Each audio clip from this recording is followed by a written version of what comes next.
Bismillahirrahmanirrahim. Assalamualaikum warahmatullahi wabarakatuh. Alhamdulillahilladzi hadana li hada wa ma kunna linahtadiya laula an hadana Allah. Asyhadu an la ilaha illallah wahdahu la syarikalah wa asyhadu anna Muhammadan abduhu wa rasuluhu sallallahu alaihi wa ala alihi wa ashabihi wa man sara ala nahjihi wa istanna bi sunnatihi ila yaumil liqaihi. Qala Allah Ta'ala ya ayyuhalladzina amanu taqullaha haqqa tuqatih wa la tamutunna illa wa antum muslimun. Ya ayyuhan nasu taqu rabbakumul ladzi khalaqakum min nafsin wahidah wa khalaqa minha zawjaha wa batha minhuma rijalan katsiran wa nisaa'a wattaqullaha alladzi tasaaluna bihi wal arham innallaha kana 'alaikum raqiba. Ya ayyuhalladzina amanu taqullaha wa qulu qawlan sadida yuslih lakum a'malakum wa yaghfir lakum dhunubakum wa may yuti'illaha wa rasulahu faqad faza fawzan 'azima. Amma ba'du fa inna asdaqal hadithi kitabullah wa khairal huda huda Muhammadin sallallahu alaihi wasallam wa syarrul umuri muhdatsatuha fa inna kulla muhdatsatin fid dini bid'ah wa kulla bid'atin dhalalah wa kulla dhalalatin finnar. Ikhwas sekalian, hadirin jemaah kajian rahimakumullah jami'an. Alhamdulillah senantiasa kita bersyukur dengan nikmat-nikmat yang Allah berikan kepada kita semua. Baik itu nikmat kesehatan, baik itu nikmat waktu luang, wabil khusus nikmatul iman wal Islam. Di saat mungkin banyak orang menginginkan untuk mendapatkan hidayah namun Allah tidak memberikannya, namun kita diberikan oleh Allah kemudahan untuk bisa menjalankan ketaatan kepada Allah Subhanahu wa taala, dimudahkan untuk bisa melaksanakan ibadah-ibadah yang Allah wajibkan kepada kita. Kemudian salawat beriring salam senantiasa kita haturkan kepada beliau Rasulullah Muhammad sallallahu alaihi wasallam, juga kepada keluarga beliau, para sahabatnya serta umatnya yang setia mengikuti beliau hingga akhir zaman. Ikhwas sekalian, melanjutkan pembahasan kita di hadis yang ke-6 dari kitab Arba'in An-Nawawiyah. Kami ulangi hadisnya. An Abi Abdillah An-Nu'man ibn Bashir radhiyallahu anhu maqala.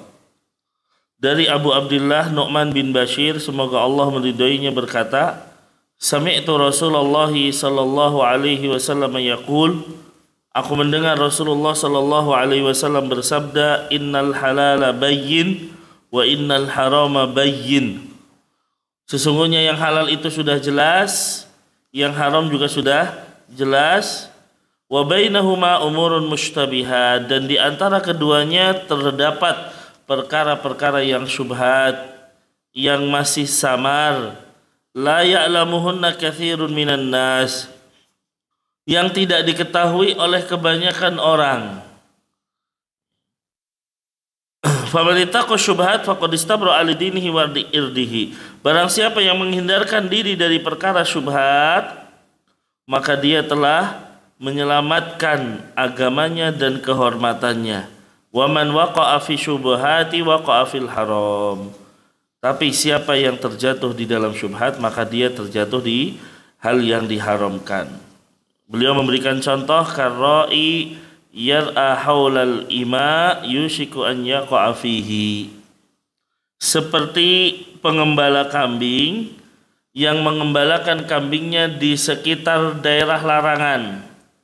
Udah dikasih daerah ini, kambingnya silahkan dikembalakan, tapi jangan dekat-dekat atau tidak boleh memasuki tanah yang sampingnya misalnya.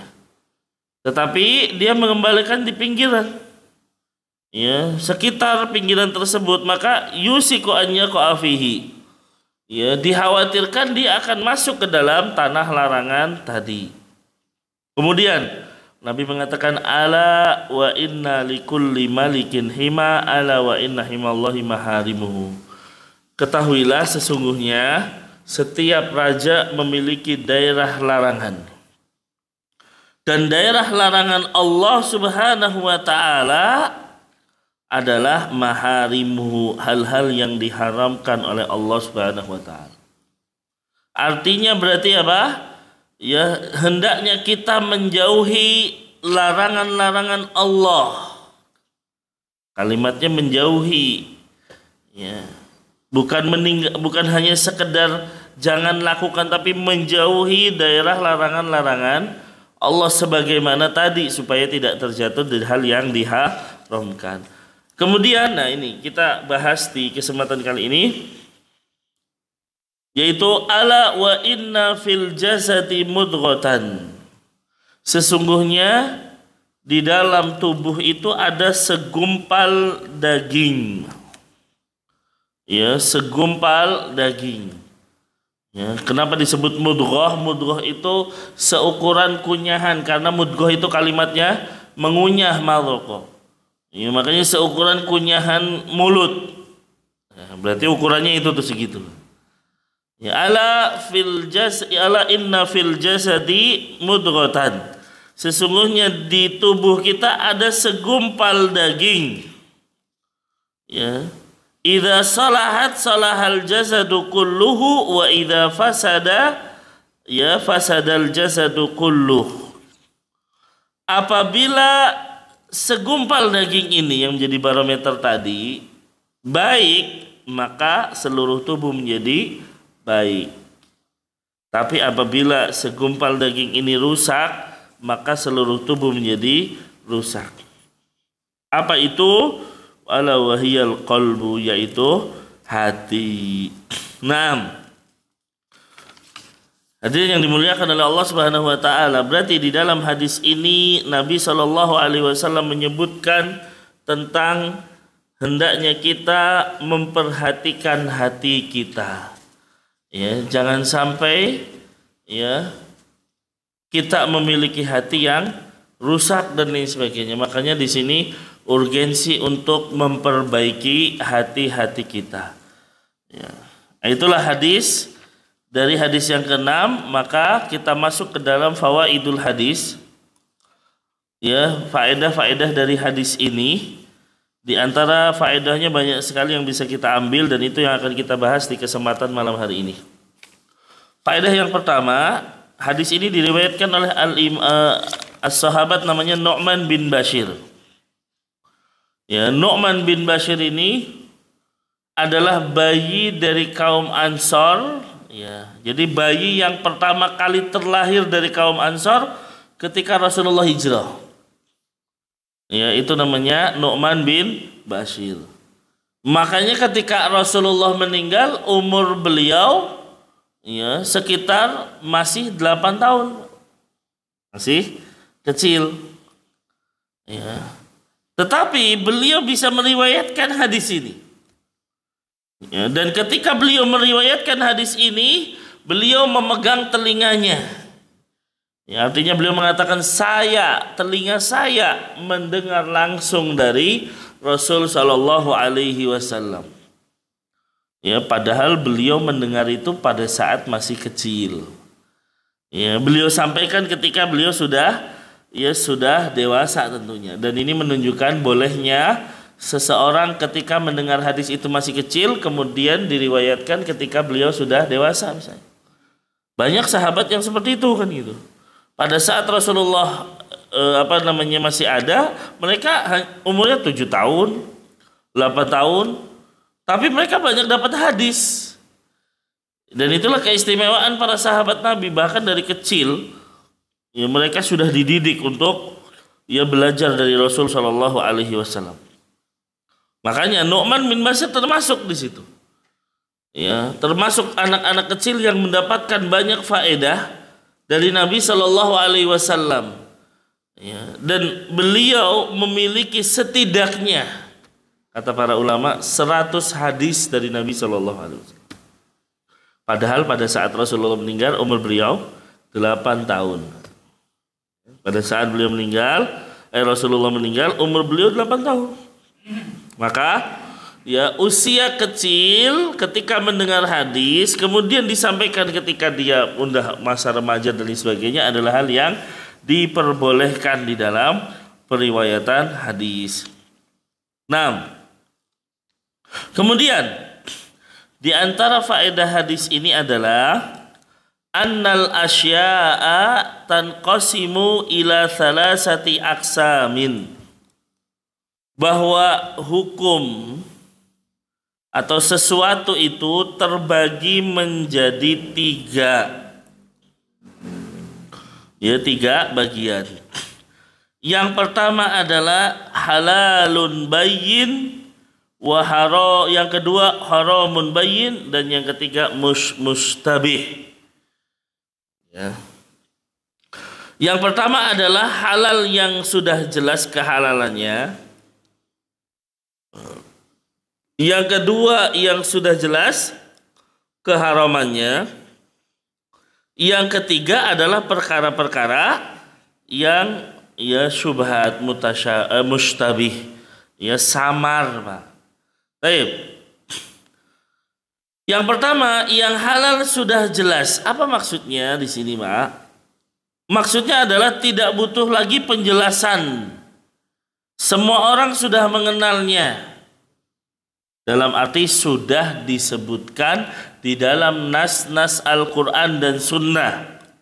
Sudah disampaikan oleh Allah dan Rasulnya bahwa ini halal. Sudah menjadi kesepakatan kaum muslimin bahwa ini halal. Ya, seperti misalnya Allah mengatakan wa ahallallahu al-bai'a. Allah menghalalkan jual beli. Ya sudah kita tahu. Jual beli itu halal. Ya, jual beli itu hukum asalnya adalah halal.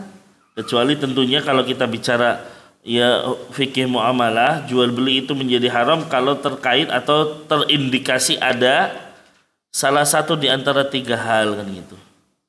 Unsur ketidakjelasan, unsur apa? Penipuan, kezaliman, ketidakjelasan tadi, penipuan maksudnya, goror. Ada yang kedua unsur kezaliman tadi, yang ketiga ada unsur riba. Nah itu berarti jual belinya jadi haram. Jadi hukum asal jual beli halal. Cuman ketika jual beli ada salah satu di antara tiga unsur. Apa tadi Pak yang pertama? Ketidakjelasan atau goror. Berarti jual belinya tidak boleh ini. Yang kedua ada unsur kezaliman. Dan yang ketiga ada unsur riba. Maka jual belinya jadi tidak boleh.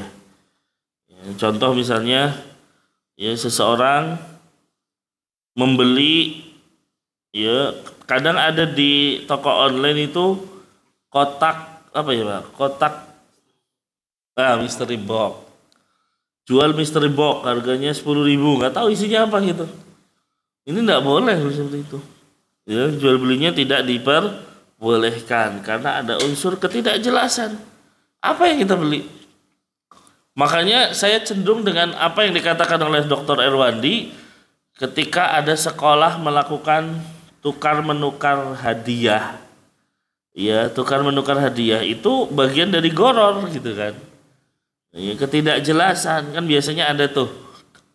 Akhir pelajaran diadakan setiap anak bawa kado gitu kan. Harganya misalnya 20.000, semuanya 20.000. Nanti ditukerin. Maka kata beliau Dr. Erwandi, ini kan namanya jual beli, tapi kita nggak tahu apa yang diperjualbelikan.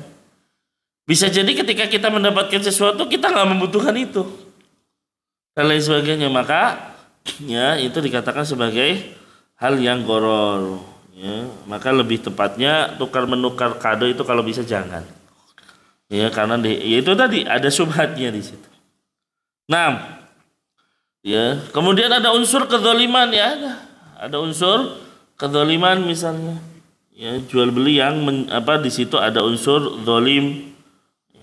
Ketika jual beli nggak disebutkan, ternyata misalnya jual beli mobilnya remnya nggak ada, tapi nggak disebutkan di situ. Berarti kan ada unsur kezaliman, dia telah menipu yang membeli, maka ini jual belinya tidak sah. Atau ada unsur apa? Riba. Ada unsur riba. Contohnya jual beli apa Pak? Jual beli inah namanya. Bai'ul inah. Bai'ul inah itu gimana gambarannya? Ya, bai'ul inah itu gambarannya adalah A membeli kepada si B barangnya ya dengan apa? Ya, barangnya dengan cash misalnya. Ya, si A beli di B mobil harganya 80 juta. Oke, 80 juta ya dibayar kredit. Ya, dibayar kredit ya 80 juta. Dibayar nanti setahun, berarti kredit itu kan. Dalam kondisi langsung ya ternyata si A kembali menjual kepada si B dengan bayaran cash harganya 60 juta. Nah, ini berarti ada unsur apa Pak? Riba. Dari mana ribanya? Karena hakikatnya sebenarnya si A pengen pinjam si B duit, bisa jadi gitu. Cuman hilahnya dengan jual beli. Udah ya, wahai si B, kamu punya mobil, jual ke saya kredit ya. Saya bayar kredit selama setahun. Berapa? 80 juta.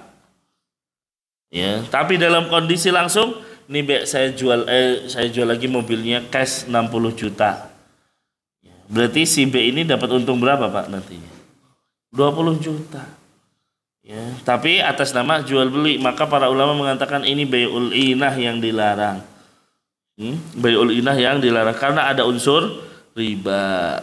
Ya, kecuali kalau dia jualnya bukan kepada si B tapi ke si C, ya itu boleh. Ya silahkan, wallahu a'lam. Nah, jadi di situ udah jelas Allah mengatakan dalam surat Al-Baqarah 275 Allah halalkan jual beli. Berarti jual beli halal. Ya, kemudian juga apa? Ya, Allah juga menghalalkan mungkin termasuk di dalamnya makanan-makanan, sudah jelas banyak yang halal, Pak. Ya, kalau kita bicara yang halal sama yang haram kan kita sudah jelaskan kemarin ya Pak ya. Lebih banyak yang halal. Kalau makanan minuman lebih banyak yang halal ya dibandingkan yang haram. Karena al aslu fil asya al ibahah. Ya udah kita jelaskan ini. Hukum asal sesuatu adalah boleh sampai ada dalil yang mengatakan ini nggak boleh. Ya, ini hukum asalnya. Ya, makanya kebanyakan ya makanan halal. Ya, yang haram itu sedikit. Makanya ini namanya al-halalu bayyin, jelas. Minuman juga jelas. Pakaian, kalau kita bilang pakaian, hukum asalnya pakaian semua halal. Kecuali ketika misalnya ternyata di situ Allah haramkan sutra bagi laki-laki, berarti sutra haram. Ya. Dan lain sebagainya. Ini yang pertama, berarti hukum yang pertama halalun bayyin. Yang kedua, haramun bayyin, keharaman yang jelas. Ya, dan telah datang dalil yang tegas dari Al-Qur'an maupun sunnah tentang keharaman sesuatu. Kembali lagi kepada surat Al-Baqarah ayat 275. Ya, innallaha wa ahallahu Allahul bai' wa harrama riba. Dalam surat Al-Baqarah 275 Allah mengatakan Allah menghalalkan jual beli dan mengharamkan riba. Berarti udah jelas riba haram. Ya, riba itu haram jelas. Ya. Kemudian apa? Di dalam Al-Qur'an Allah sudah jelaskan tentang wala taqrabuz zina, berarti zina haram. Ya. Jangan minum khamar, berarti khamar haram. Ya, tidak, yang diharamkan bangkai haram, babi haram. Ya. Kemudian apa? Judi dan lain sebagainya. Ya, tidak boleh menikahi misalnya yang masih punya hubungan mahram, ya jelas. Ya. Ini udah jelas keharamannya. Ya, sudah jelas keharamannya. Nah yang ketiga ini adalah perkara mustabihat. Ya, mustabihat yaitu perkara-perkara antara halal dan yang haram yang masih diragukan. Ya, ini halal atau haram gitu. Ya, kenapa? Karena banyak hal nanti kita sebutkan diantaranya Jadi perkara-perkara yang terjadi perselisihan di antara manusia. Ya, di antara manusia ada yang menghalalkannya, di antara manusia ada yang mengharamkannya. Di antara mereka ada yang tidak berpendapat dan lain sebagainya. Ya, di antara mereka ada yang tidak bertembatan dengan lain. Nah, kenapa hal ini terjadi kan gitu? Karena bisa jadi yang pertama qillatul ilmi. Yang pertama kurangnya ilmu. Ya, jadi nggak belajar, ya nggak mau belajar dan lain sebagainya, maka menjadikan sesuatu perkara ini halal apa haram? Ya, mustabih. Nah, kemudian juga ketika dia sudah belajar bisa jadi sebab yang kedua qillatul fahmi. Ya, ternyata dia tidak diberikan pemahaman yang pas gitu loh. Ya, dia tidak diberikan pemahaman yang tepat.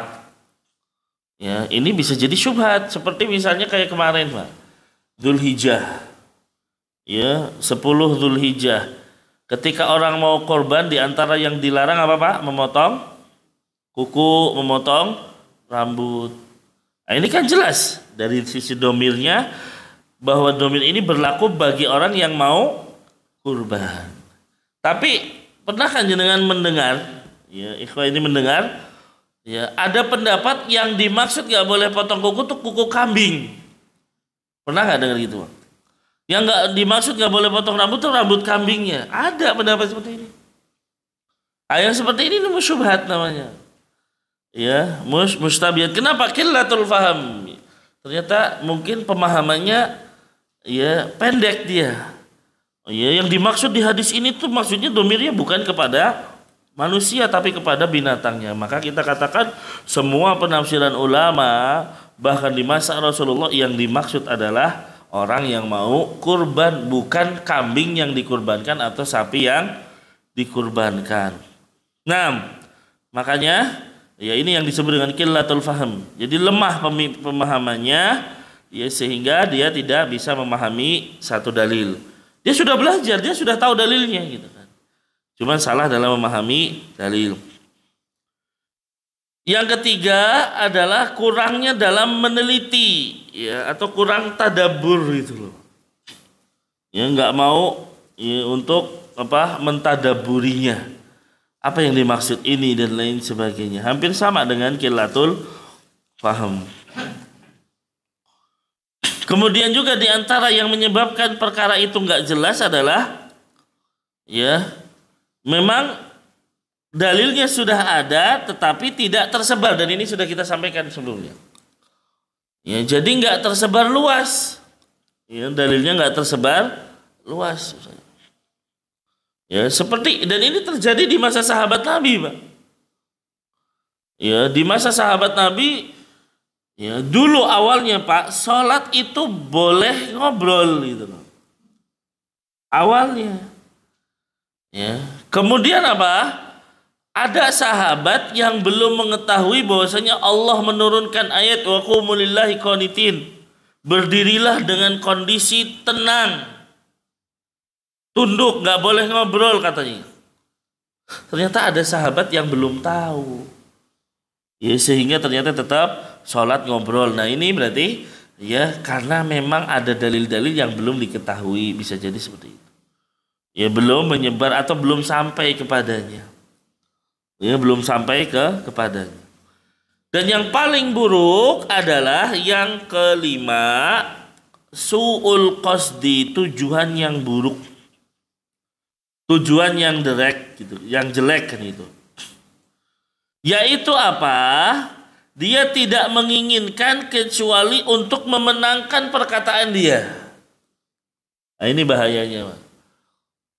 Jadi terkadang ada dalil tapi digunakan untuk melegalkan yang atau kesalahan yang dia miliki. Ya, melegalkan kesalahan yang dia miliki misalnya. Nah, ini jelas ya tujuannya adalah yang salah di situ. Ya, nah, meskipun mungkin dia memahami ini maksudnya bukan itu dan lain sebagainya. Ya. Seperti misalnya seseorang ya khawarij, ketika Allah mengatakan wa man lam yahkum bima anzalallah faulaika humul kafirun gitu. Siapa yang tidak berhukum dengan hukum Allah maka dia kafir. Nah, orang-orang Khawarij mengatakan, nah ini loh dalil menunjukkan siapapun gitu. Berarti dia kafir, akhirnya dikafir-kafirkan semuanya. Oh ini kafir semua. Nah itu kembali lagi karena untuk memenangkan ya perkataan dia dan lain sebagainya. Ya, seperti misalnya mengutak-atik dalil, seperti kalimat Rasul sallallahu alaihi wasallam mengatakan kullu bid'atin dolalah. Kullu itu artinya apa, Pak? Setiap, semua kan gitu.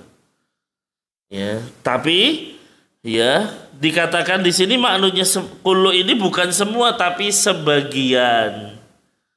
Ya, ini maksudnya bukan semua, tapi sebagian, berarti sebagian bid'ah itu sesat. Maka dijawab dengan kalimat selanjutnya ketika Nabi mengatakan wa kullu dolalatin finnar, setiap kesesatan tempatnya di neraka. Kan kalimatnya harusnya setiap. Berarti kalau di awal mengatakan sebagian, berarti di kalimat ini harusnya artinya apa? Sebagian kesesatan tempatnya di neraka. Ya enggak di neraka, berarti sebagian juga ada yang di surga, kan enggak mungkin, Bang. Orang yang masuk surga itu bukan orang sesat atau bukan orang yang melakukan kesesatan. Yang masuk surga pasti orang-orang yang tidak melakukan kesesatan. Ya ini kenapa tadi tujuannya atau niatnya tidak baik. Nah, ya, taib. Seperti orang-orang LGBT misalnya, atau pengagum LGBT, ketika di dalam hadis disebutkan ya bahwa tali iman paling kuat adalah al-hubbu fillah wal bughdu fillah. Ya, rasa cinta karena Allah dan benci karena Allah. Kemudian di dalam ayat hadis disebutkan salah satu di antara 7 golongan yang akan mendapatkan naungan dari Allah adalah 2 orang laki-laki yang saling mencintai karena Allah. Dia bertemu karena Allah, berpisah karena Allah. Sebagian mengatakan ini dalil bolehnya LGBT kan gitu. Nah, ini kan salah. Ya, padahal yang dimaksud adalah di sini apa? Dalam keimanan dia itu berkumpul karena keimanan kepada Allah. Dia pun berpisah karena ya keimanannya kepada Allah Subhanahu wa taala. Tidak ada urusannya dengan nafsu. Nauzubillah kan itu. Ya, kalau LGBT kan nafsu. Ya, alhamdulillah ya, kemarin konferensi LGBT dibatalkan. Enggak jadi di Indonesia, naudzubillah. Mengundang laknat Allah Subhanahu wa taala. Ya, dan kita lihat semakin menggeliat, Pak. Ya, orang-orang yang menyukai sesama jenis. Ya, ada lagi viral orang ya suami istri, istrinya diselingkuhi suaminya dengan laki-laki kan gitu. Jadi laki-lakinya selingkuh tapi sama laki-laki, kan naudzubillah. Ya, sudah selingkuh salah, selingkuhnya sama laki-laki homo.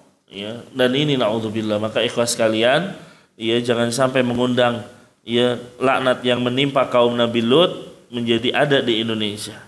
Ya, karena orang-orang yang ingin melegalkan pernikahan sesama jenis. Taib. Nah ini, jadi itu yang disebut dengan su'ul qasdi. Tujuannya emang buruk, udah dari awal buruk. Jadi mengutak-atik dalil untuk apa? Kepentingan kelompoknya atau untuk kepentingan pendapatnya. Padahal pendapatnya adalah pendapat yang salah. Ya, pendapat yang salah. Ya, nah, ya maka ini yang harus dipahami. Nah, itulah sebab-sebab munculnya tadi apa? Syubhat. Ya, munculnya syubhat. Sebagaimana contohnya lah yang sudah saya sampaikan pekan lalu atau 2 pekan yang sebelumnya, ya tentang permasalahan rokok kan gitu. Ya, tentang permasalahan rokok kan banyak orang masih berbeda pendapat. Oh ini hukumnya haram, yang lain mengatakan makruh, ya dan lain sebagainya. Kemudian muncullah syubhat-syubhat yang ada. Ya, muncullah syubhat-syubhat yang ada. Kenapa? Ya tadi karena tidak memasukkan dalil-dalil yang ada ataupun mungkin ya tidak atau pemahamannya yang pendek dan lain sebagainya. Ya, ketika misalnya Rasul mengatakan la dororo wala diror, tidak boleh ya mendolimi, ya, tidak boleh ya membahayakan diri sendiri dan membahayakan orang lain. Dan jelas ya ternyata di dalam rokok ada ini. Ya, di dalam rokok ada yang seperti ini. Ya, kenapa? Karena jelas ketika dia merokok dia membahayakan diri sendiri, dia juga membahayakan orang lain. Ketika misalnya sudah jelas bahwasanya orang yang merokok itu seperti membunuh dirinya sendiri, Allah mengatakan wala tulqu biaidikum ila tahluka, jangan kau jerumuskan dirimu ke dalam kehancuran. Nah, ini ada dalilnya di situ. Ya. Kemudian wala taqtulun nafsa, ya, dan lain sebagainya, jangan kau bunuh dirimu. Dan dalil-dalil yang ada, ini bisa dimasukkan ke sini. Ya, tetapi kemudian orang-orang yang mengatakan boleh atau makruh, ya, menggunakan syubhat-syubhat yang ada. Loh, kalau misalnya tadi yang kita katakan, kalau misalnya rokok itu membahayakan, rokok itu haram karena membahayakan, yang lain juga bisa dikatakan haram seperti gula kan gitu. Ya, karena gula itu bisa menyebabkan ya diabetes ya Pak ya. Ya, kalau kebanyakan gula bisa menyebabkan diabetes, jadi gula haram. Nah, kan mulai di situ muncul syubhat. Ya, muncul syubhatnya di sini. Ya, nah, sering kita kadang-kadang ngomong, kalau misalnya nggak merokok, dikumpulin duitnya bisa, ya, mungkin bikin atau beli mobil dan lain sebagainya. Kemudian nanti bisa dibalikin lagi kalau gitu Pak. Ini udah punya mobil belum jenengan kan gitu. Ya, padahal jenengan nggak merokok. Ya, tapi minimal kita pakai dalil-dalil dari ayat-ayat Al-Quran dan lain sebagainya. Ya. Allah mengatakan makanannya penghuni neraka apa Pak? La yusminu wa la yugni minju. Apa kalimatnya? Tidak bisa mengenyangkan dan menghilangkan rasa lapar dan haus. Ya, kita ambil ke rokok, kira-kira bisa ngenyangin nggak gitu? Ya, bisa menghilangkan dahaga tidak? Ya, ternyata tidak. Maka sebagian mengatakan wahada ta'amu ahlin nar. Rokok itu makanannya ahli neraka. Wallahu alam. Taib. Wahadal istibah la yakunu ala jami'in nas. Ya, bahwasanya perkara yang syubhat ini bisa jadi tidak diketahui oleh sebagian besar manusia. Ya, oleh sebagian besar manusia. Tetapi sebagiannya mengetahuinya, seperti orang-orang yang mujtahid misalnya, para ulama, ya, para mujtahid, orang-orang yang benar-benar meneliti dalil dengan jelas. Taib. Nah ini, jadi itu tadi sebab-sebab yang menyebabkan kenapa sesuatu itu disebut atau terjadi syubhat di situ. Kemudian di antara perkara atau faedah yang bisa kita ambil, ya, min fawaidil hadis hikmatullahi azza wa jalla fi dzikril mustabihat hatta yatabayyana ma kana harisan ala talabil ilmi wa man laysa biharis. Di sini ada hikmah Allah, ya, dalam menyebutkan perkara yang ketiga. Jadi perkara itu ada halal, haram, syubhat. Kenapa disebutkan syubhat? Ini ada hikmahnya apa? Sampai supaya Allah jelas siapa orang yang semangat menuntut ilmu dan yang tidak semangat. Karena kita bisa mengetahui syubhat, ya, dengan apa? Dengan kita belajar. Sehingga tadi yang mungkin pernah ditanyakan oleh ya jamaah bahwa gimana kita menghindari syubhat? Salah satunya adalah belajar. Ya, benar-benar kita terus menuntut ilmu sehingga terkonter itu Pak. Ya, muncul syubhat ini, nggak bisa, ini ternyata di dalam Al-Quran nggak boleh. Muncul ini dikatakan di dalam hadis nggak boleh dan lain sebagainya. Kenapa? Itulah. Ya, jadi di sini hikmahnya Allah. Kenapa hukum ada 3? Ya, untuk mengetahui siapa yang semangat dalam menuntut ilmu dibandingkan dengan orang-orang yang tidak mau menuntut ilmu. Ya, kemudian ikhwas sekalian, Faedah yang selanjutnya, annahu la yumkin ayyakuna fi syari'ati ma la ya'lamuhu an-nasu kulluhum. Tidak mungkin di dalam syariat ini ada sesuatu yang tidak diketahui oleh semua manusia.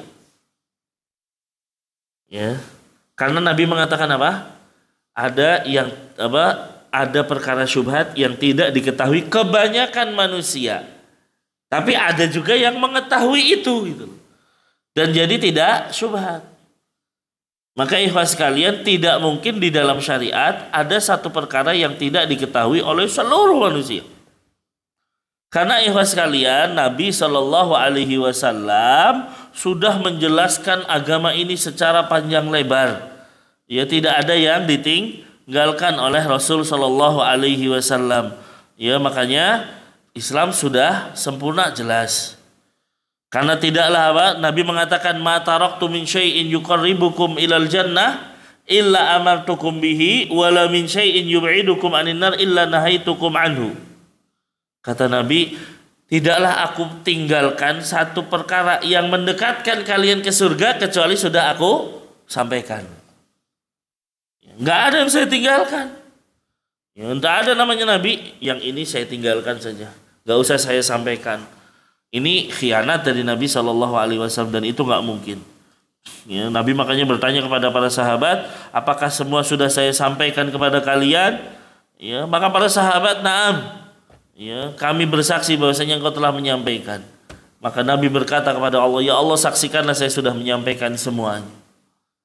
Ya, jadi perkara yang mendekatkan kepada surga pasti sudah saya perintahkan.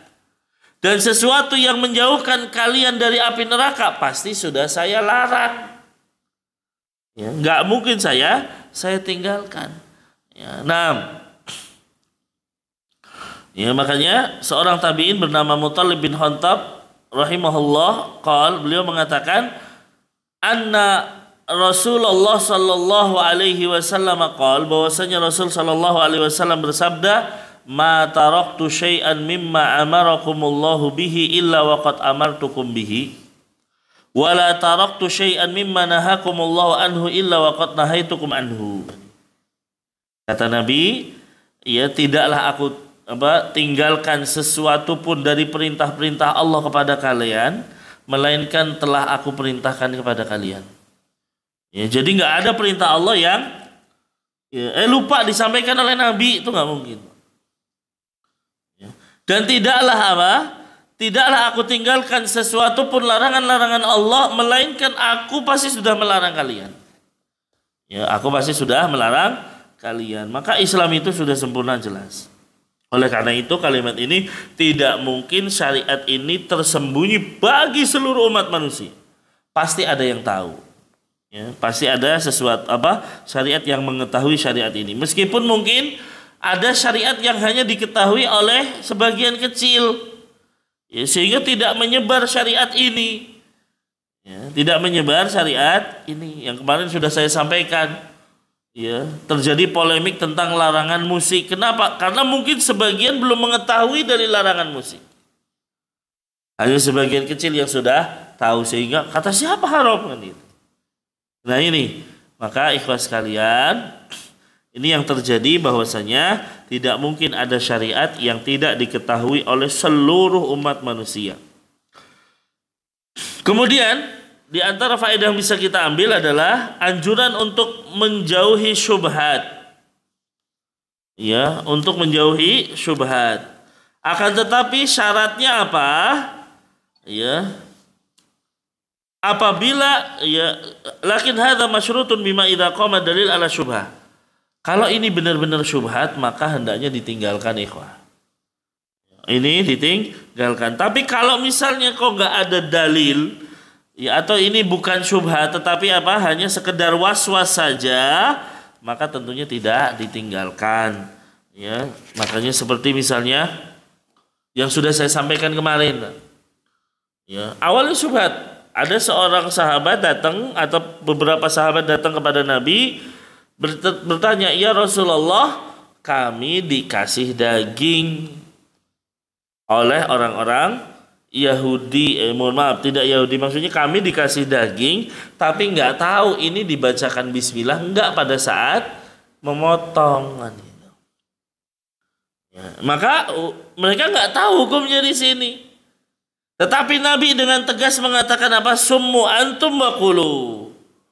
Ya, kalian baca bismillah dan makan, udah selesai. Ya, nggak usah sibuk apa? Ya, menyibukkan diri ini kira-kira halal nggak ya dan lain sebagainya. Kenapa? Karena Nabi udah tegas menyebutkannya. Ini boleh, silakan. Ya, jadi kalau kita dikasih daging, apalagi kita berada di negeri Muslim kan itu. Karena apa?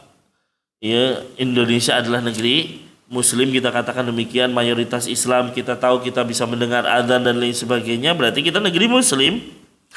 Ya, maka wajib bagi kita untuk apa? Husnudzon. Wajib bagi kita untuk apa, Pak? Husnudzon. Kita dikasih daging misalnya pas Idul Adha. Wah, ini tadi nyembelihnya baca bismillah yang enggak ya. Ini namanya memberatkan dan ini was-was. Tidak, kata Nabi, udah terima, baca bismillah, makan. Selesai. Ya, itulah yang kata Syekh Utsaimin. Ya, kita itu perlu nggak menanyakan di pasar-pasar, Pak, ini nyembelihnya syar'i apa enggak, ini dengan ya, jual ayam gitu. Kata Syekh Utsaimin, nggak bisa memberatkan diri. Kalau engkau berada di negeri Islam, maka pentingkan husnudzon, kecuali kalau melihatnya langsung kan gitu. Kecuali melihat sendiri, oh ini pedagang ini jualnya memang menyembelihnya enggak syar'i, ya udah kita jauhin, nggak boleh kita. Karena ngelihat langsung. Tapi kalau kita datang ke pasar, ya kemudian kita lihat jualan orang-orang, ya nggak usah nanya, langsung aja kita beli, Pak, saya beli.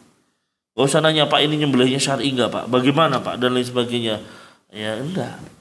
Ya, maka pentingkan husnudzon terlebih dahulu. Nah, ya, jadi makanya Nabi mengatakan apa? Summu antum wa kulu.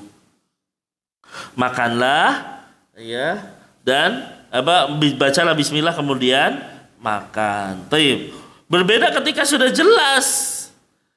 Ya, wah ini syubhat ini, tinggalkan.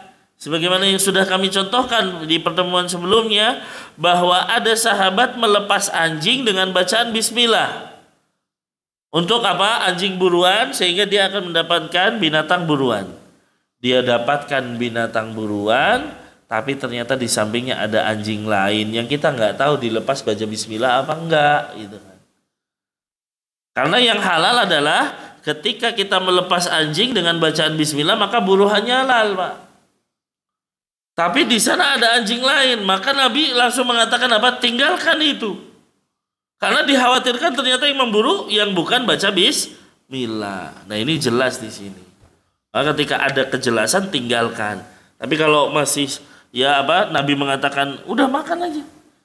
Ya, berarti kita ya tidak perlu meninggalkan hal tersebut. Karena mungkin kita pikir ini syubhat ini. Saya dapat daging, ya gimana nih, kira-kira halal enggak? Ya, maka Nabi dengan tegas summu antum au sammu antum wa kulu, bacalah bismillah kemudian makanlah. Baik. Kemudian ikhwas sekalian, pelajaran yang bisa kita ambil ya adalah apa? Wa man waqa'a fi syubhat waqa'a fil haram. Siapa yang terjerumus dan terjatuh ke dalam syubhat, maka bisa jadi terjatuh pada hal yang diharamkan. Makanya hendaknya apa? Menjauhi hal-hal yang syubhat. Taib.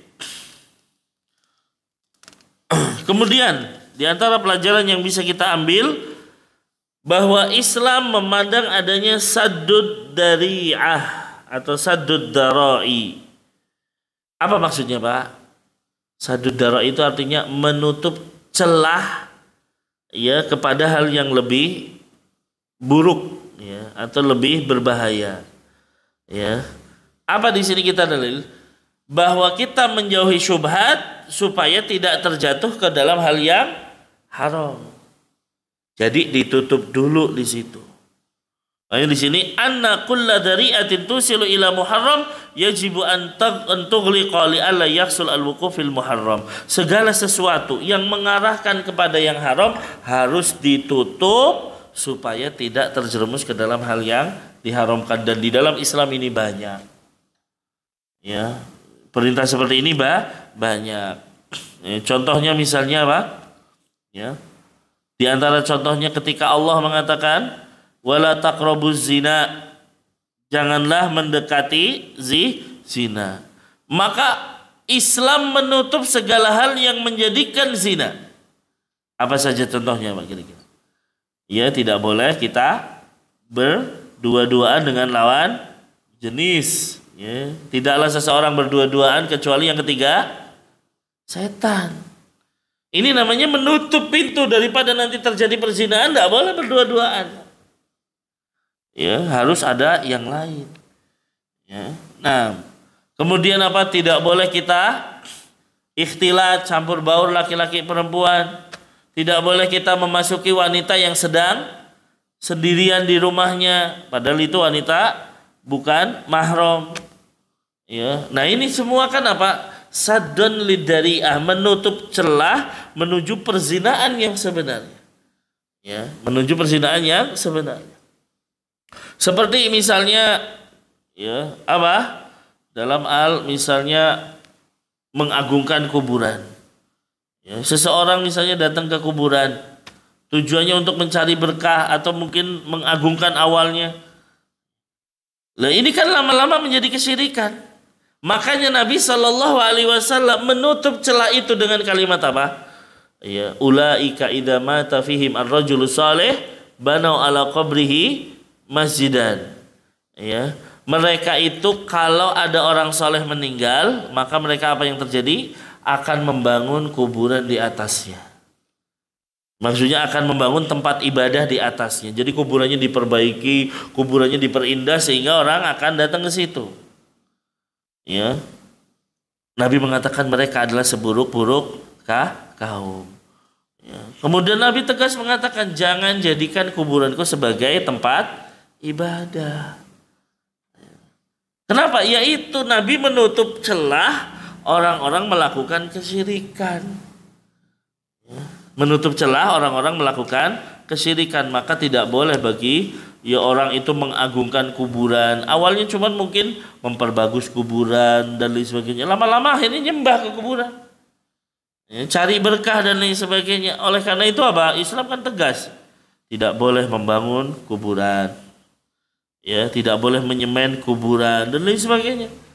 Ya, hal-hal yang menyebabkan ya terjadi dalam kesyirikan. Nah, maka di dalam Islam ada yang namanya menutup celah.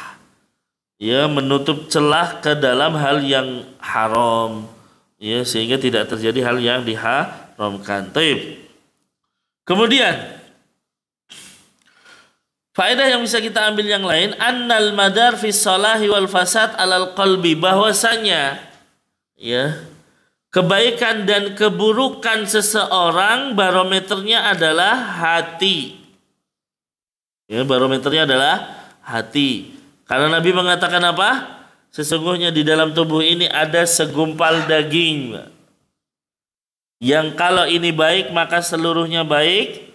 Kalau ini buruk maka seluruhnya buruk. Ya, satu tubuh ini menjadi buruk. Apa itu? Yaitu hati.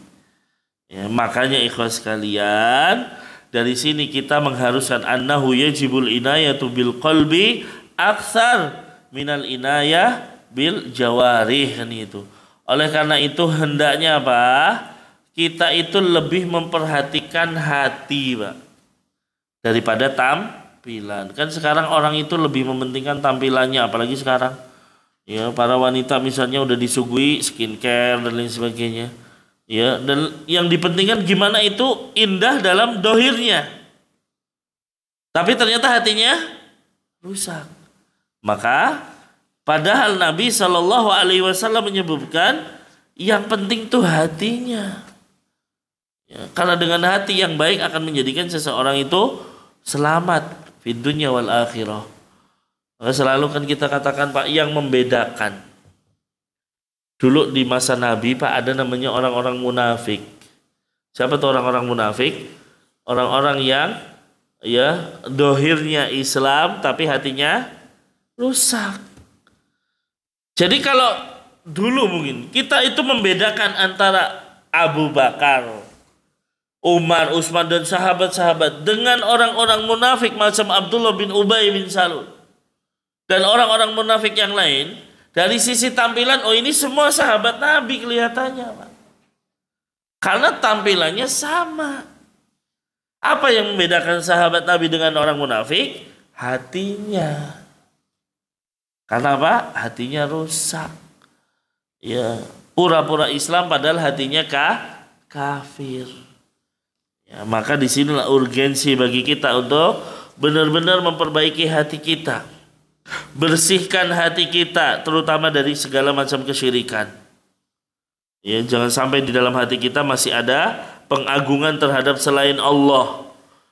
Ya, bersihkan hati kita dari yang namanya kebid'ahan. Bersihkan hati kita dari yang namanya hasad, dengki terhadap kaum muslimin dan lain sebagainya.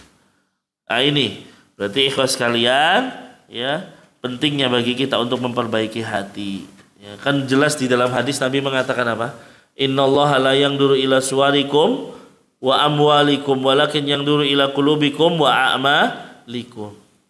Allah itu enggak ngelihat rupa kalian, enggak ngelihat harta kalian.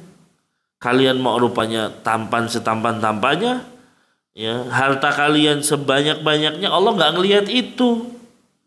Tapi yang dilihat apa? Hatinya. Walakin yang dulu ila qulubikum, hati dulu dilihat gimana hatinya, baik apa enggak. Yang kedua yang dilihat apa?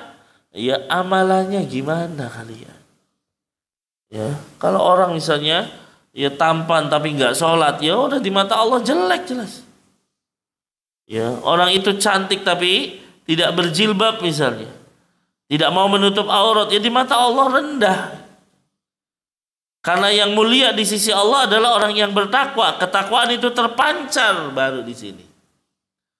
Ya, orang banyak hartanya tapi ya bakhil, nggak pernah sedekah, nggak punya ya amalan untuk mengeluarkan hartanya, menitipkan hartanya di akhirat, ya di pandangan Allah adalah rendah. Ya, makanya nggak dilihat itu, tapi dilihat amalannya. Ya, oh ternyata hatinya baik. Oh ternyata dia orang kaya, hartanya banyak, cuman dermawan. Dia selalu berinfak. Allah mengagungkan. Allah mungkin menjadikan Abdurrahman bin Auf, ya, sebagai orang yang mulia. Bahkan sempat menggantikan Rasulullah menjadi imam, kan itu. Padahal kedudukannya mungkin tidak seperti Abu Bakar Siddiq. Tapi pernah satu kali Abdurrahman bin Auf menjadi imam. Padahal beliau orang paling kaya di masa sahabat Nabi. Tapi apa? Memiliki kemuliaan tersendiri. Kenapa? Karena menggunakan hartanya untuk ketaatan kepada Allah. Ya, beliau kalau punya uang banyak pasti bagi-bagi kepada penduduk Madinah. Beliau pernah menjual tanah, dibagi hasilnya kepada penduduk Madinah. Enggak dipegang hasilnya. Ya, tanah terjual, uangnya kasihkan semuanya. Ya. Tapi dari sisi hartanya habis, gak habis. Karena sekali lagi Pak, orang yang infak itu tidak akan menghabiskan harta. Ya, makanya kan selalu kita katakan orang yang rajin infak. Pernah gak Bapak dengar orang rajin infak terus jadi miskin gitu kan? Ya, kalau dia ikhlas, ya, maka tidak ada yang orang rajin infak tuh jadi miskin. Ternyata benar. Abdurrahman bin Auf itu udah habis-habisan ngeluarin uang loh Pak. Buat apa? Buat infak. Tetap aja ketika meninggal, untanya ribuan, ya, kambingnya juga banyak, demikian pula emasnya berbongkah-bongkah emas, sampai dikatakan yang menghancurkan emas-emas tersebut tangannya melepuh Pak, saking banyaknya emas. Nah, maka itu yang dilihat apa? Hati dan amalan kalian. Ada syubhat menyebutkan, ada satu hadis Nabi pernah mengatakan at-taqwa hahuna, kan gitu. Takwa itu ada di dalam hati. Ya, jadi apa? Ya, sebagian menjadikan dalil, ya, dia bermaksiat. Ya, dia misalnya bermaksiat atau dia melanggar larangan-larangan Allah, lalu dia mengatakan takwa kan yang penting dalam hati. Gitu. Ya, orang misalnya nggak pakai menutup aurat, oh ya takwa kan yang penting hati. Terserah dia nggak pakai aurat, nggak apa-apa. Yang penting kan hatinya baik, nggak bisa. Maka kita katakan apa? apabila hatinya itu baik, maka itu akan terpancar secara dohir. Ya, apabila ternyata hatinya buruk, ya udah. Ya berarti dohirnya ya buruk seperti itu. Itu hukum asalnya, meskipun ada orang-orang munafik tentunya. Ya, jadi hukum asalnya hati itu akan mencerminkan dohir dia. Ya, hati itu akan menjadikan seseorang ya terpancar kebaikan hatinya itu dengan dohirnya dia. Ya, inilah yang terjadi pada ya para sahabat Nabi. Karena apa? Karena Nabi mengatakan apabila hati ini baik, maka seluruh tubuh jadi baik. Tapi kalau hatinya buruk, ya seluruh tubuhnya jadi buruk, termasuk apa? Zahirnya menjadi buruk. Nah, wallahu a'lam bishawab. Itulah ya beberapa pelajaran yang bisa kita ambil dari hadis yang ke-6. Insyaallah kita masuk ke hadis yang ke-7, yaitu agama adalah nasihat. Ya, mudah-mudahan yang sedikit ini bisa dipahami. Barangkali ada yang kurang paham, silahkan bisa menanyakannya.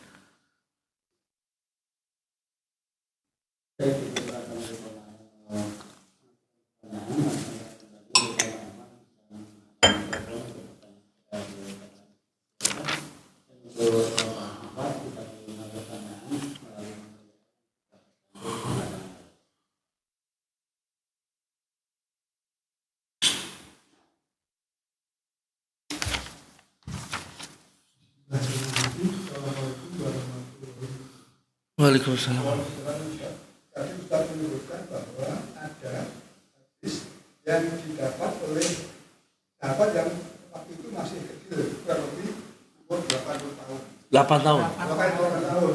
Terus anak-anak yang nalar saya, bagaimana cara meyakini bahwa karena yang mereka baru umur segitu tapi sudah diyakini kebenarannya. Mohon berkata. Terima kasih. Wassalamualaikum warahmatullahi wabarakatuh. Waalaikumsalam warahmatullahi wabarakatuh. Nah, terima kasih Pak pertanyaannya. Baik. Jadi disebutkan oleh para ulama dulu masa sahabat, ketika anak itu sudah mumayyiz, ya mumayyiz itu sudah paham gitu loh Pak, sudah memahami yang baik dan buruk, dan ini menjadi sebuah hal untuk membedakan dia dari anak yang belum paham apapun menjadi sudah paham, maka diterima riwayatnya. Kenapa demikian? Karena tentunya para sahabat tidak sama dengan ya generasi anak-anak kita mungkin dan lain sebagainya. Mereka itu benar-benar bersih. Terutama juga anak-anak kecilnya. Abdullah bin Abbas misalnya Pak, umur 7 tahun dibonceng Rasulullah. Rasulullah tanya kepada Abdullah bin Abbas misalnya, ya Abdullah bin Abbas, tahu nggak kamu hak Allah dan Rasulnya? Ya, maka Abdullah bin Abbas, saya nggak tahu ya, Rasul Allah dan Rasulnya yang lebih tahu. Baru dijelaskan, hak Allah adalah engkau menyembahnya, tidak boleh menyekutukannya. Ya hak hamba, ya maaf bukan hak Rasul tapi hak hamba adalah ya Allah tidak akan mengadab orang-orang yang tidak menyekutukan Allah. Ini masih kecil dia. Ya. Nah, tadi para sahabat Nabi meskipun masih kecil, ya mereka itu sudah dikaruniai kepintaran-kepintaran yang tidak sama dengan anak-anak sekarang. Ya itulah yang mungkin para ulama menjadikan kenapa riwayat mereka diterima gitu. Karena mereka itu lebih sudah memiliki kecerdasan yang adalah banyak para sahabat Nabi Pak umurnya masih ya 7 tahun, 6 tahun atau 8 tahun bahkan disuruh jadi imam soleh kaumnya karena kamu sudah hafal banyak atau sudah hafid Quran. Ya, banyak sahabat yang seperti itu dan lain sebagainya. Akhirnya apa? Maka di sini diambil kesimpulan oleh para ulama, ya para sahabat Nabi ketika masih kecil, tapi umurnya itu mumayyiz ya Pak, 6 tahun ke atas atau 7 tahun ke atas. Ya, kemudian dia sudah diketahui memang orangnya cerdas gitu kan. Ya kan ada Abdullah bin Abbas dan lain sebagainya. Ini kan orang-orang cerdas, maka riwayatnya diterima karena memang mereka itu menemani Rasul pada saat masih kecil. Ya, Rasul meninggal tadi Rasul meninggal Nu'man baru umur 8 tahun. Demikian juga Abdullah bin Abbas, demikian juga para sahabat-sahabat kecil dan lain sebagainya. Dan inilah ya apa sih hikmahnya kok ada sahabat-sahabat kecil? Hikmahnya adalah ternyata ini menjadikan banyak hadis-hadis yang muncul dari mereka. Ya, sehingga apa? Ketika para sahabat mungkin sudah banyak yang meninggal, masih ada sahabat-sahabat ini. Ya, makanya Abdullah bin Abbas itu tidak pernah berhenti dari yang namanya belajar hadis, Pak. Disebutkan ya di masa-masa remajanya itu selalu datang kepada sahabat-sahabat yang lain. Ya wahai sahabat, engkau dapat hadis apa dari Rasul? Didatengin, ditanyain. Bahkan pernah Abdullah bin Abbas datang kepada sahabat Nabi yang pada saat itu sedang tidur siang, dia tungguin di depannya sampai bangun. Ditunggu dulu gitu kan. Ya, begitu sudah keluar mau ke masjid baru ya di luar, oh ternyata ada Abdullah bin Abbas. Kata sahabat, ada apa engkau? Saya pengen dengar satu hadis karenanya engkau punya satu hadis dari Nabi. Loh, kalau kamu bilang seperti itu, saya akan datengin kamu karena engkau adalah apa? Anak pamannya Nabi. Ya, para sahabat itu memuliakan keturunannya Rasul. Ya, engkau keturunannya Rasul, saya harus mendatangi kamu. Kata Abdullah bin Abbas, beginilah cara saya memuliakan ilmu. Ya, nah itu. Jadi dengan kegigihan beliau belajar dari satu dengan yang lainnya, sahabat-sahabat senior, menjadikan hadis-hadis itu ketika sahabat sudah pada meninggal, alhamdulillah masih terus tersebar. Wallahu a'lam, mungkin begitu. Ya. Ada lagi yang lain? Cukup? Monggo Pak.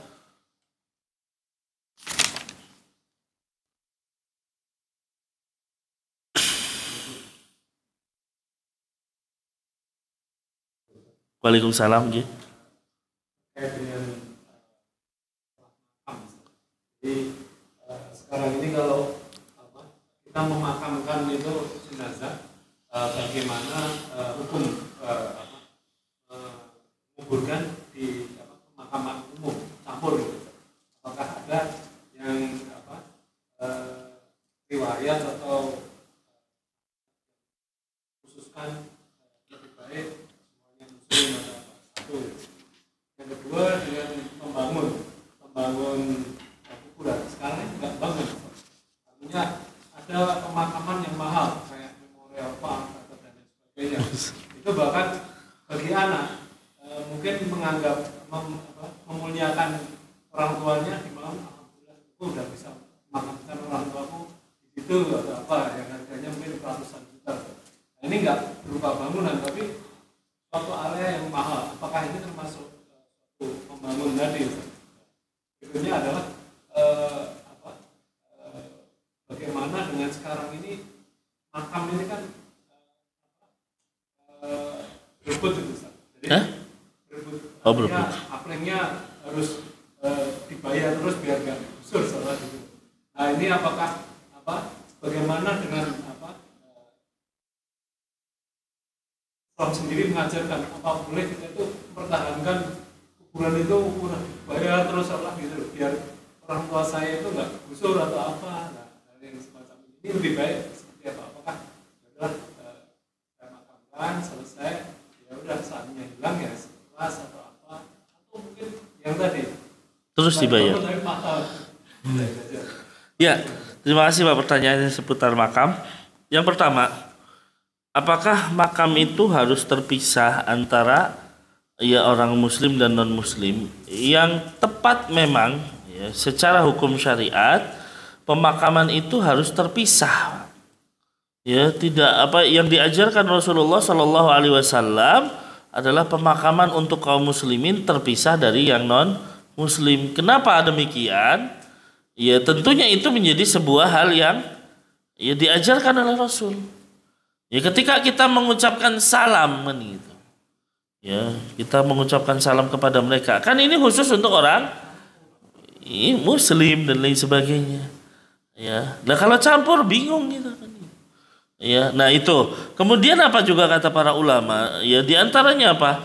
Banyak hal di dalam perlakuan syariat. Ya, orang ini ketika meninggal misalnya. Oh, dia meninggal dianggap muslim, dia harus dikuburkan di kuburan kaum muslimin. Pasti ada kalimat gitu. Tapi ketika misalnya dia melakukan kekafiran, orang ini kafir, berarti dia meninggal, harus dikuburkan di luar kuburan kaum muslimin. Nah, ini menunjukkan bahwa memang kuburan harus terpisah. Oleh karena itu, kita apresiasi ketika ada orang-orang yang berusaha membuat kuburan yang muslim, khusus memisahkan tersendiri, ini yang kita apresiasi. Dan alhamdulillah banyak ikhwah yang mulai membangun dan dengan kesadarannya memisahkan antara kuburan yang muslim dengan non muslim. Ya. Nah, itu secara ya garis besar bahwasanya kuburan itu harusnya dipisah antara yang muslim dan yang non muslim. Kemudian yang kedua, bagaimana dengan kuburan yang mahal, Ustaz? Ya, kalau di Jakarta ada namanya San Diego Hill, Pak. Ya, kalau tadi di Semarang berarti. Tadi di Semarang. Oh, Masya Allah mahal.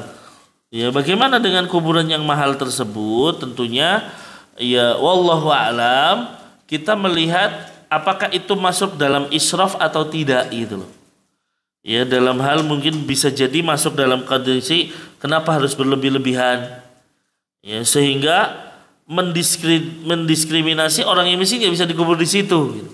Padahal kalau kita lihat kuburan Baqi misalnya yang ada di Madinah, kuburan yang ada di Mekah dan lain sebagainya, atau kuburan-kuburan yang ada di zaman Rasul. Intinya kan kita kembali kepada masa Rasulullah.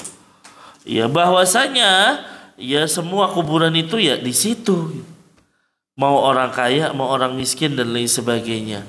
Itu yang kita melihat barangkali masuknya dalam kondisi berlebih-lebihan. Ya, apakah itu tentunya boleh? Wallahu alam. Ya, itu bisa masuk nggak dalam kategori kalau saya nguburin orang tua di situ berbakti apa enggak dan sebagainya. Ya, padahal ikhwas sekalian, Nabi mengatakan, ya, seandainya kita punya harta banyak, itu hendaknya untuk yang hidup. Nabi mengatakan, innaka antadara warasataka agniya khairun min an yatakaffafa bainan nas. Engkau meninggalkan keluargamu dalam kondisi kaya raya lebih baik daripada engkau meninggalkan keluargamu dalam kondisi meminta-minta. Maka kami lebih melihat ya kalau hartanya itu lebih diutamakan untuk yang masih hidup gitu kan. Supaya apa? Ya ini bermanfaat gitu kan. Ya. Nah ini. Nah, kemudian terkait apakah kita harus membayar terus menerus gitu kan. Ya di Semarang situ semua harus bayar semua apa enggak? Ada beberapa ya. Ya. Nah di sini baru kalau misalnya ya Bapak harus mengeluarkan uang terus menerus untuk menjaga kuburan orang tua, mungkin itu masih lebih baik daripada ya kita menguburkan di tempat yang mahal banget gitu loh. Mahalnya sudah melebihi rumah kita bahkan. Ya, ada harganya 1 miliar, nggak tahu kalau di Semarang paling murah berapa, Pak? Ya, mungkin 100 juta dan lain sebagainya. Ya, mungkin kalau kami melihat kuburan yang berbayar ini masih lebih mending kita jaga dia. Ya sudah nih Pak, saya bayar. Karena memang orang-orang itu biasanya meminta, Pak ini kalau nggak saya bayar, ya saya tumpuk ya. Ya saya tumpuk padahal ternyata kuburan masih banyak karena terus meminta uang. Maka seandainya mungkin ya masih memiliki keluasan rizki, ya lebih baik untuk tetap ya kita membayar. Meskipun nanti ketika jenengan nggak bayar kemudian ditumpuk juga bukan merupakan sebuah kesalahan kan gitu. Ya bukan merupakan sebuah kesalahan. Ini mungkin yang ya kami pahami. Wallahu a'lam bishawab. Mungkin gitu Pak. Cukup ya. Ini mungkin yang bisa saya sampaikan. Insya Allah kita sampaikan atau kita lanjutkan di pekan depan terkait dengan nasihat. Semoga bisa ya memberikan pencerahan.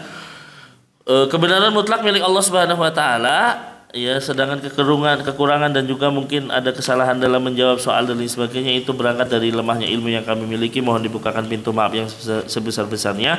Allahumma alimna ma yanfa'una wa anfa'na bima 'allamtana wa zidna ilman ya rabbal alamin.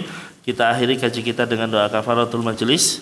Subhanakallahumma wa bihamdika asyhadu an la ilaha illa anta astaghfiruka wa atubu ilaik. Assalamualaikum warahmatullahi wabarakatuh.